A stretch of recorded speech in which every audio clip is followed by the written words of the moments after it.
राधे राधे मित्रों, देखिए आज के वीडियो में देखने वाले हैं एक पुस्तक जिसका नाम है क्या है पुराणों में। ये पुस्तक मैंने ऑनलाइन मंगवाई थी और कहाँ से मंगवाई थी, कितने में मंगवाई थी, वह मैं आपको वीडियो में बताने वाला हूँ। और इस पुस्तक में कई ग्रंथों से रेफरेंस लिया गया है, उसके बाद इस पुस्तक को बनाया गया है। पहले इसकी बनावट देखते हैं, फिर अंदर का विषय वस्तु मैं आपको दिखाऊंगा। तो देखिए, ये है क्या है पुराणों में शीर्षक से प्रिंट होने वाली ये पुस्तक भारतीय संस्कृति, परंपरा और धार्मिक जीवन शैली का प्रतिपादन करने वाले 18 पुराणों का सार संक्षेप।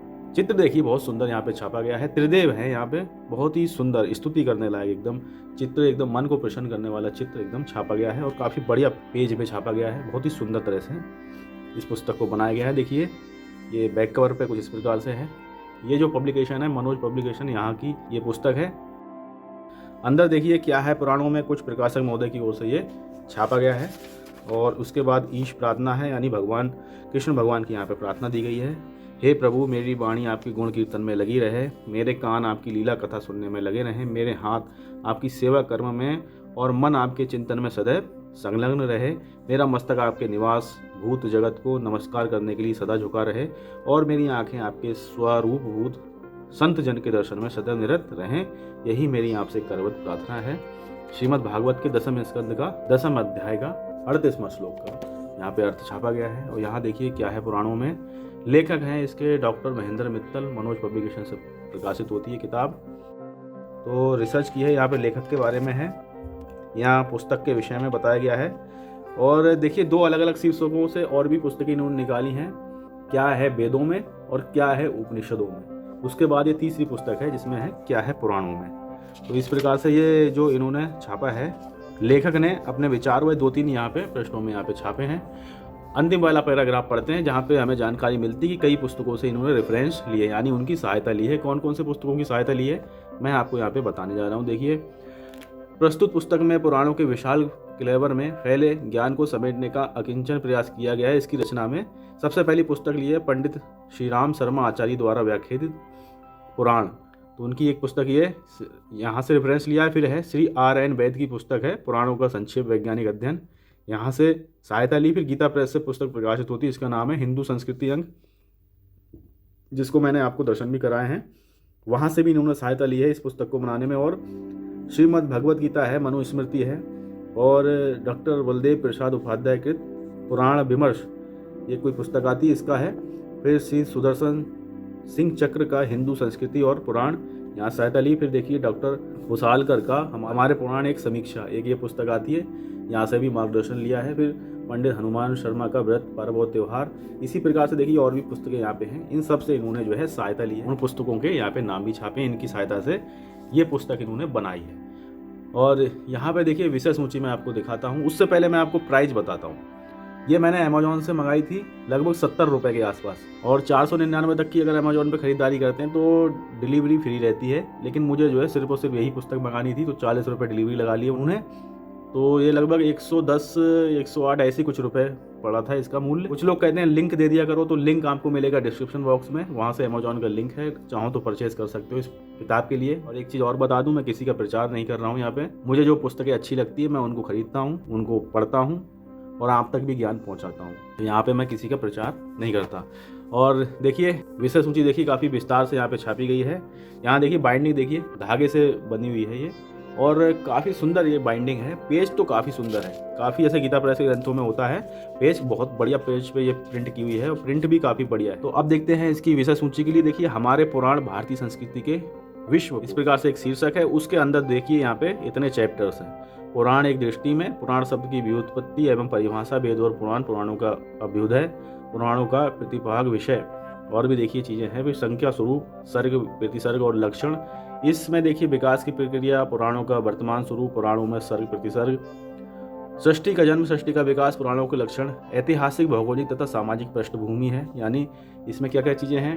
मूल्यांकन है, पुराणों के पृथ्वी पर राजवंश हैं, पुराणों के ब्राह्मण एवं ऋषि वंश हैं, पुराणों की भौगोलिक स्थिति, और भी देखिए कई सारे हैं। पुराणों में स्वर्ग नरक दान का महत्व, और देखिए आगे धर्म और अवतारवाद, चौथा जो है यहाँ पे खंड बनाया गया है जिसमें इतने चैप्टर हैं। इसमें दिव्य जन्म, दिव्य कर्म, पुराणों में धर्म की अवधारणा, पुराणों में हिंदू धर्म, पुराणों में अवतारवाद, अवतारवाद का सिद्धांत, पुराणों में साकार अवतार, विष्णु के अवतार, शिव के अवतार, शाक्त के अवतार, विविध शक्तियाँ। देखिए और तो सब बातें मुझे इस ग्रंथ की अच्छी लगी, सब कुछ सही है, लेकिन जो अनुवादक हैं जिन्होंने इतनी रिसर्च की है वो मर्यादा भूल गए इस ग्रंथ को बनाते हुए। बाकी तो मुझे चीज़ें अच्छी लगी, लेकिन मर्यादा क्या होती है, देखिए यहाँ पे विष्णु का अवतार, भगवान को सम्मान के साथ बोलना चाहिए। ये जो है हमसे बेहतर प्रकाशक को और अनुवादक को मालूम होना चाहिए कि भगवान के नाम सम्मान से लिए जाते हैं। विष्णु के अवतार, शिव के अवतार, ये लैंग्वेज जो है बिल्कुल घटिया रहती है। और अंदर भी मैंने पढ़ा था यहाँ पे विष्णु के अवतार, शिव के अवतार, तो वहाँ पे देवता देवता कह के संबोधित किया गया था, यानी कि मान सम्मान का ध्यान जो है बहुत कम स्तर का रखा गया है। आगे देखिए, व्रत, उपवास, पर्व, त्योहार एवं तीर्थ। तो इस प्रकार से रिसर्च तो अच्छी की है, लेकिन थोड़ी मर्यादा जो है कहीं कहीं पे भूल गए हैं। आगे देखिए, राजधर्म का स्वरूप है, राजा विष्णु रूप हैं, राजा की सुरक्षा सर्वोपरि, पौराणिक काल की सैन्य व्यवस्था, ज्ञान के विविध स्वरूप, 18 पुराणों के सार संक्षेप, यानी 18 पुराणों में क्या क्या है उनका सार संक्षेप यहाँ बताया गया है। ब्रह्म पुराण, पद्म पुराण, विष्णु पुराण, शिव पुराण, श्रीमद् भागवत पुराण, नारद पुराण, मार्कंडेय पुराण, इस तरह से है। और 9वें खंड में देखिए कतिपय अन्य उपपुराण, प्रमुख पौराणिक आख्यान और उनका उपक्रम। इस प्रकार से देखिए 10 जो हैं यहाँ पे खंड मान सकते हो, उनके अंदर चैप्टर्स हैं। इस प्रकार से ये है। तो लगभग 200 पेजों की ये किताब है, 193 तक तो यहाँ पे छापे गए हैं, और 7-8 पेज जो है एक्स्ट्रा भी हैं, लास्ट में मैंने देख लिए थे। यहाँ पे देखिए पहला अध्याय है हमारे पुराण भारतीय संस्कृति के विश्वकोश। पुराण शब्द का अर्थ है प्राचीन। इस प्रकार पुराणों में तात्कालिक समूचा इतिहास और भूगोल सिमट जाता है। पुराणों में वेदों की व्याख्या, इसलिए इसकी विषय वस्तु अनादि से जुड़ जाती है। तो इस प्रकार से यहाँ पे लिखा गया है, और मैं आपको आगे दिखाता हूँ। देखिए, एक और गणेश जी के सुंदर से चित्र के साथ में यहाँ पे कौटिल्य अर्थशास्त्र का एक श्लोक का अर्थ यहाँ छापा गया है। फिर एक पुराण एक दृष्टि में क्या क्या है वह सब यहाँ पे बताया गया है। तो कुछ पढ़ लेते हैं। देखिए, पुराण शब्द की व्युत्पत्ति एवं परिभाषा। पुराण का शाब्दिक अर्थ है प्राचीन या पुराना। इस शब्द का संधि विच्छेद करने पर पुरा का अर्थ आता है अतीत, तथा अण का अर्थ आता है कहना। तो इस प्रकार कहें तो वही पुराण है। तो इस प्रकार से लिखा गया है। आगे देखिए, कुछ यास्क मुनि का कहना है पुरा नव भवति, अर्थात जो पुराना होकर ही नया है वही पुराण। ब्रह्मांड पुराण का रेफरेंस दिया है, यहाँ पे बताते हैं जो पहले हुआ उसका वर्ण पुराण है। वायु पुराण के अनुसार जो है यहाँ छापा गया है पुरा अनति, अर्थात जो प्राचीन काल में जीवित था वही पुराण है। स्कंद पुराण के अनुसार आत्मा पुराणम वेद नाम, अर्थात पुराण वेदों की आत्मा है। और अर्थवेद और बृहदारण्य उपनिषद के अनुसार पुराणों का महत्व भी वेदों के समान है। और पद्म पुराण के अनुसार जो प्राचीन परंपरा की कामना करता है वह पुराण कहलाता है। वेद और पुराण के विषय में यहाँ कुछ छापा गया है। तो इस प्रकार से जानने को तो काफ़ी कुछ आपको मिलेगा। यज्ञ में तेजो रूप, यज्ञ में तेजो में रूप था परात्पर ब्रह्म का, एक चित्र यहाँ पे बनाया गया है। तो पढ़ेंगे तभी इसमें ज़्यादा विस्तार से हम लोग जान पाएंगे। यहाँ देखिए एक और चित्र है, पुराणों के विभिन्न चित्र। पुराणों का अध्ययन कैसे करें, ये पढ़ते हैं। देखिए, पुराणों का अध्ययन कैसे करें। पुराणों के अध्ययन के लिए एक विशेष प्रकार की दृष्टि की जरूरत होती है। कारण यही है कि पुराणों की कथाओं को मनोरंजक कल्पनाओं द्वारा विस्तार दिया गया है। वेदों और उपनिषदों आदि के लिए हमारे मन में जो श्रद्धा भाव है उसे इन पुराणों के साथ नहीं रखा जा सकता। ऐसा करना भारी भूल है। पुराणों की कल्पना मंडित व्यास शैली मन में विचित्रता का भाव भरती है, परंतु आंतरिक भक्ति और श्रद्धा को जन्म नहीं देती। यहाँ मनोरंजन पक्ष इतना प्रबल हो गया है कि कथा के मूल में जो सिद्धांत अथवा आदर्श निहित हैं उस पर पाठक का ध्यान ही नहीं जाता। जिस प्रकार चिकने घड़े पर से पानी फिसल जाता है, उसी प्रकार प्रतिपाल विषय में जो मर्म छिपा है वह ऊपर ही ऊपर निकल जाता है। जब तक उसके बारे में बताया ना जाए, उस पर आचरण करने की प्रेरणा ना दी जाए, तब तक उसका प्रभाव जनमानस पर नहीं पड़ता। इसलिए पुराणों का विधिवत अध्ययन करने के लिए तार्किक और शोधपरक दृष्टि की आवश्यकता है। तो इस प्रकार से यहाँ पे लिखा गया है। फिर देखिए, पौराणिक युग है, आप इस पुस्तक से हेल्प ले सकते हो, काफ़ी कुछ जानने को मिल सकता है आपको। यहाँ देखिए दूसरा अध्याय, संख्या, स्वरूप, सर्ग, प्रतिसर्ग और लक्षण और विकास की प्रक्रिया। इस प्रकार से यहाँ पे है। श्रीमद् भागवत के अनुसार 18 पुराण, उनकी श्लोक संख्या यहाँ बताई गई है। कैसे कैसे है देखिए, एक बार पढ़ लीजिए। यहाँ पे ब्रह्म पुराण आता है 10,000 श्लोक के साथ, पद्म पुराण 55,000 श्लोक, विष्णु पुराण 23,000 श्लोक, शिव पुराण 24,000 श्लोक और श्रीमद् भागवत महापुराण 18,000 श्लोक। इस प्रकार सभी के श्लोक यहाँ पे दिए गए हैं। आप वीडियो पॉज करके पढ़ लीजिएगा। सभी पुराणों की श्लोकों का योग करने पर 4,10,000 श्लोक होते हैं। तो यहाँ पे देखिए इस प्रकार से लिखा गया है। और भी आपको मुख्य अंश में आपको दिखाते चल रहा हूँ। यहाँ पे देखिए कुछ उपपुराण भी दिए गए हैं। सनत कुमार, नरसिंह, बृहनारदीय, शिव धर्मोत्तर, दुर्वासर्स, कपिल, मानव, वरुण, आदित्य, कालिका, सांब, नंदिकेश्वर, स्वर, पाराशर, महेश्वर, वशिष्ठ, भार्गव, ये सब जो है उपपुराण यहाँ देखिए ऊपर लिखा भी है।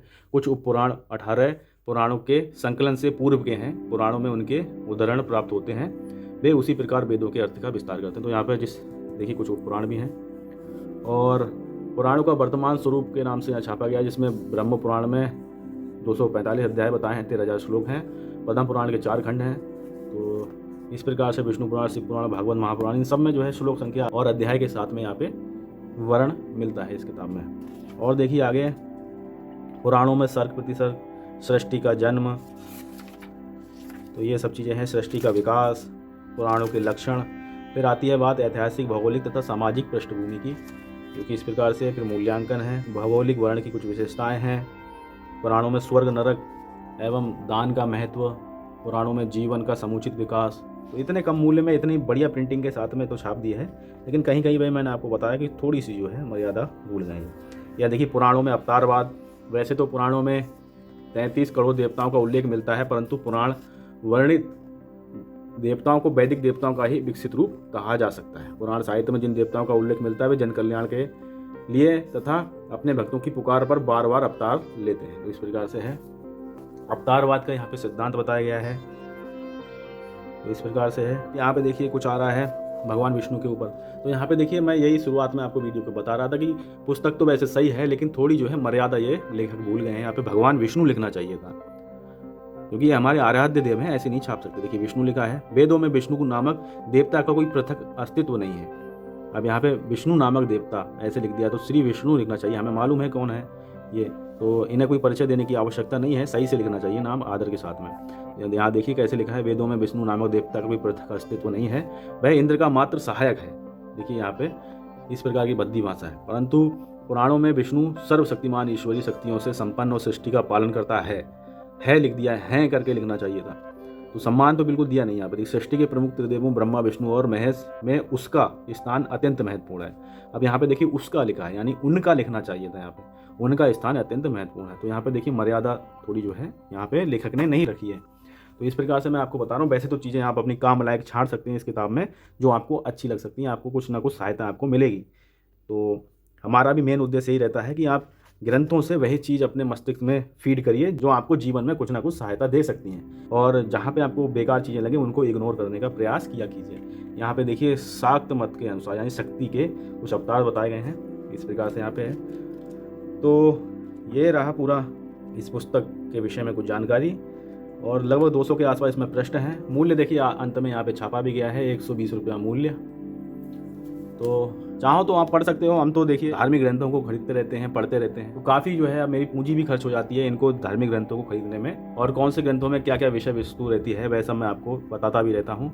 तो मित्रों मिलते हैं और किसी ज्ञानवर्धक वीडियो के साथ में। ख्याल रखिएगा अपना, एक बार प्रेम से बोलेंगे ओम नमो भगवते वासुदेवाय।